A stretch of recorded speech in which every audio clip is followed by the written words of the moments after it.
Good morning, everyone. We're continuing the Sefer CHOFETZ CHAIM, and today we're beginning Klal 7, Klal Zayin, the 7th chapter. And he writes in the introduction, B'Klal Zeh, in this Klal, Yevoyer Iser Kabbalas Lashon HaRa Im Nemar B'fnei Shleisha, will speak about accepting the words of Lashon HaRa if it was heard in front of 3 people, Oy B'fanav, or it was said in the presence of the person himself that it's being spoken about.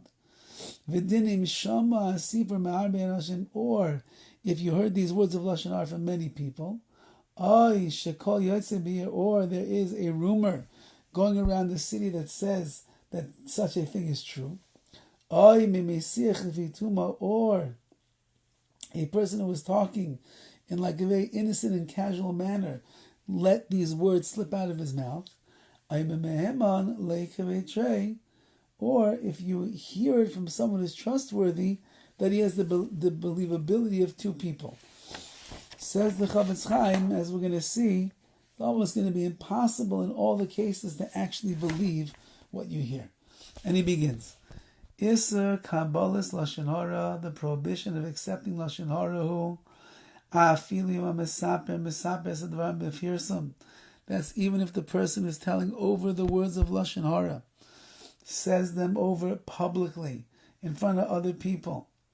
Lifnei kama anash, in front of many other people. Maybe several other people he says it in front of.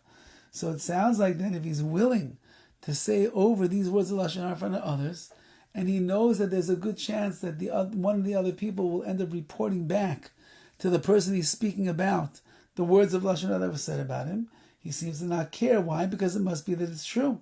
Says the CHOFETZ CHAIM, Afal Pikein, nevertheless, you're still not allowed to accept the words of Lashon HaRa. Afal Pikein ein machmazeh, you're not allowed to conclude based upon the words of Lashon HaRa that were spoken, Sha'adavar emes, that what is being said is true. You can't. Rak yesh la'ashemim lochush lazeh. Rather, as we've said many times, you're allowed to be lochush, you're allowed to consider the possibility that maybe what is being said is true. V'lachres adavar, and investigate the matter and see for yourself, is it true? Is it not true?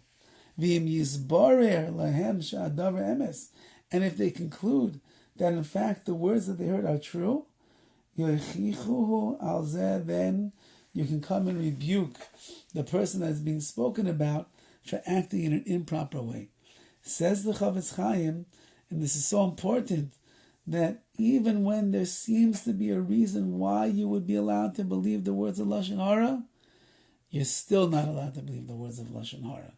And we have an obligation never to believe them, not to believe them, at best to be lochush, to be concerned that maybe it's true, but I can never be guaranteed and I can never be sure that it is true, again, unless, as the CHOFETZ CHAIM writes, if I investigate the matter and I find out that it's not true, then not only is it okay that I listen to what I heard, but I am now obligated to go to the subject, the person at hand, and rebuke them and tell them, how could you be doing X, Y, and Z? You're better than that. You shouldn't be doing such things. Okay, we'll hold it over here today in the CHOFETZ CHAIM. We'll continue tomorrow.